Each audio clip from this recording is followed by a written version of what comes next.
নমস্কার বন্ধুরা, অভিনব চৈতিস ব্লগে তোমাদের সবাইকে আবার একবার স্বাগত জানিয়ে আজকে নতুন আর একটা ব্লগ শুরু করছি। তোমরা সকলে কেমন আছো, কে কোথা থেকে আমার ব্লগগুলো দেখছো আর দেখে কেমন লাগছে সেটা অবশ্যই কমেন্ট করে জানিও। ভালো লাগলে লাইক করো, বন্ধু বান্ধবের সঙ্গে শেয়ার করো।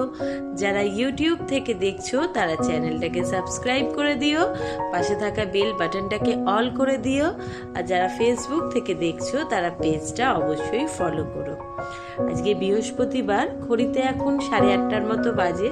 সকালের কিছু কাজকর্ম সেরে স্নান করে পুজোটা আগে কমপ্লিট করে নিলাম, কারণ প্রচণ্ড গরম বাড়ছে আর সেই সঙ্গে ট্যাঙ্কির জলটা গরম হচ্ছে না, কেউ মনে হচ্ছে ফুটন্ত জল কল থেকে খুলে ফেলে দিচ্ছে এরকম গরমের জন্য। আমার গোপালকে দেখো আজকে জামা পরাইনি, সেদিনকে যে নতুন প্যান্ট গেঞ্জি কিনে এনেছিলাম তার শুধু একটা প্যান্টই পরিয়ে রেখেছি, তাহলে ওরও গাটা একটুখানি হাওয়া লাগবে। এখানে ঠাকুরগুলোকে বৃহস্পতিবার পুজো করবার পর যখন একটু ফুল, বেলপাতা, তুলসী পাতা দিয়ে সাজাই, দেখে যেন মন প্রাণ দুটোই ভরে যায়। তো চলো, অনেক বকবক হলো, এবার বাদবাকি কাজকর্ম শুরু করা যাক। আজকে ঘরের ছেলে ঘরে ফেরবার পালা। বেশ গত শুক্রবার দিন থেকে মাসির বাড়ি, মামার বাড়ি থেকে অন্য মাসির বাড়ি, যদিও মাসি বলে না, সবাইকেই মনি বলে ডাকে। যাই হোক, অনেক ঘোরা ফেরা করে আর একবার মন ঘুরতে বেরিয়ে গেলে তাকে তো টেনে তুলে জোর করে আবার বইয়ের ভেতর বন্ধ করাটা বেশ কঠিন ব্যাপার। যাই হোক, আজকে অবশেষে ছেলে বাড়ি ফিরছে। এর মধ্যে একদিন ফিরেছিল রবিবার রাত্রে, সোমবার স্কুল কোচিং করে আবার মামার বাড়ি পালিয়ে গেছিল। তো বাড়ির কাছাকাছি আসতে তোমাদের দাদাকে ফোন করলো যে বাবা আমি এসে গেছি, একটুখানি নিয়ে যাও। দাদা আনতে বেরিয়েছে।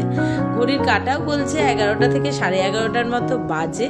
বাইরেটা দেখো পুরো খাঁ করছে রোদ্দুর, জনমানব শূন্য হয়ে গেছে রাস্তায়, খুব কম সংখ্যক লোক রয়েছে আর এত রোদ্দুর।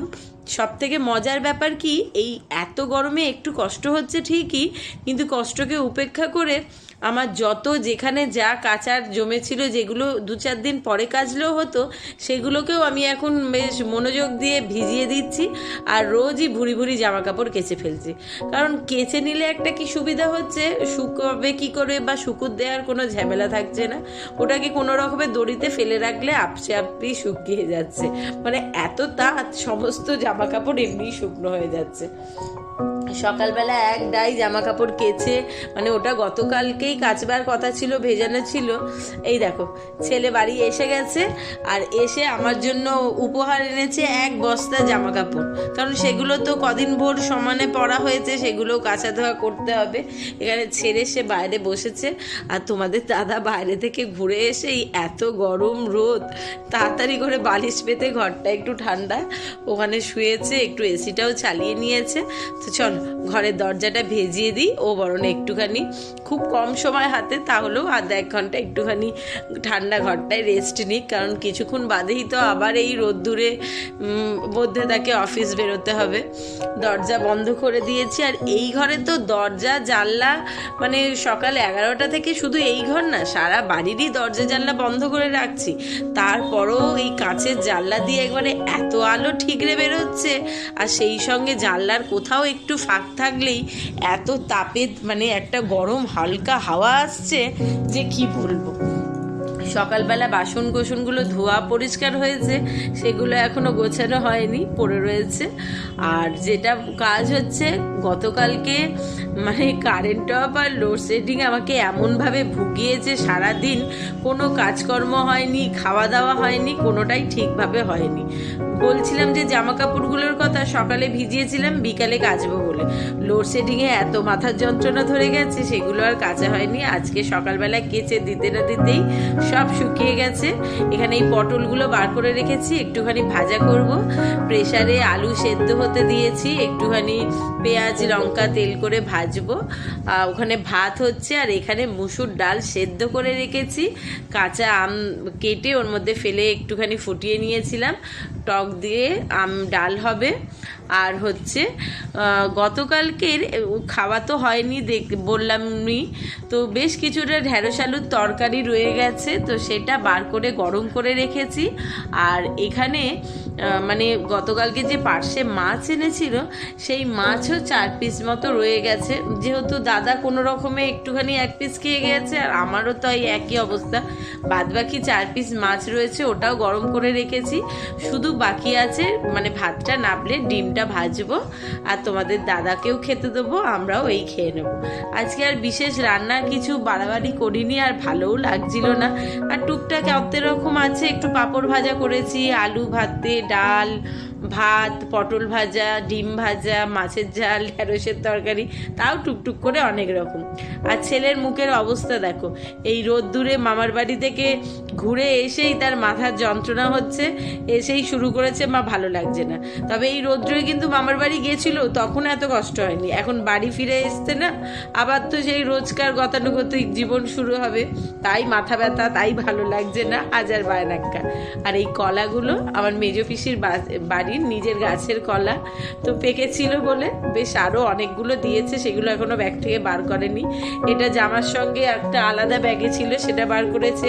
ছোট পিসি আবার লাড্ডু পাঠিয়েছে। আর এইখানে দেখো ঘরে একটাই জামা কাপড় দেখালাম, আবার এখানে একটাই জামা কাপড়, এগুলো এখন কদিন ভোর রোজই কাচা চলবে। যদিও যা তাপের প্রভাব বেড়েছে, কাচা নিয়ে আর খুব একটা বেশি চিন্তা করছি না, জানি ভিজিয়ে একবার দিতে পারলেই ঠিকঠাক জামা কাপড় কাচাও হয়ে যাবে আর আপনি আপ সব শুকিয়েও যাবে।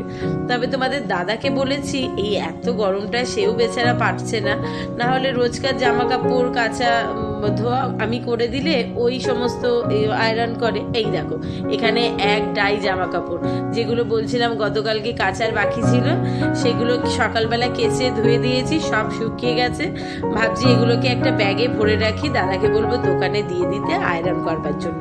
এই গরমে তারও বেচারা বড্ড কষ্ট হয় আয়রন করতে।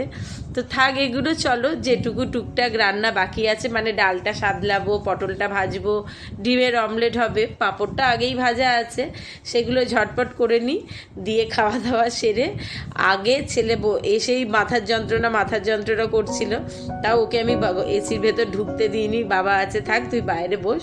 ও স্নান খাওয়া করে একবারে দুজন মিলে একটু ঢুকে দুপুরবেলা রেস্ট নেওয়া যাবে। এখন যেটুকু কাজ বাকি সেগুলো ঝটপট সেরে নেওয়ার পালা।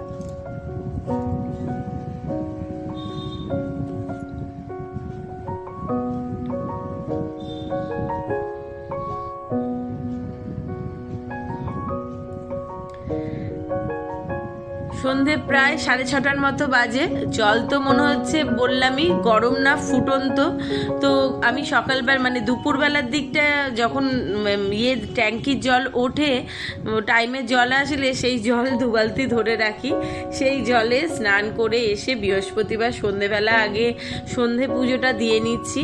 সন্ধে দিয়ে এখানে আজকে প্রত্যেক বৃহস্পতিবারই আমি একটু চেষ্টা করি ঘরে ধুনো দেখাবার, বা শুধু বৃহস্পতিবার না, শনিবার মঙ্গলবার যেদিন যখন সময় পাওয়া যায়, তো মাঝে মধ্যেই একটু ধুনো জ্বালাই। আর সন্ধেবেলা স্নান সেরে এসে সন্ধে পুজো করে ঝটপট করে রান্নাটা সেরে নেওয়ার চেষ্টা করি। কেন রিকের এখন এমন অভ্যেস হয়েছে তাড়াতাড়ি শুয়ে বেশি রাত পর্যন্ত অপেক্ষা কর।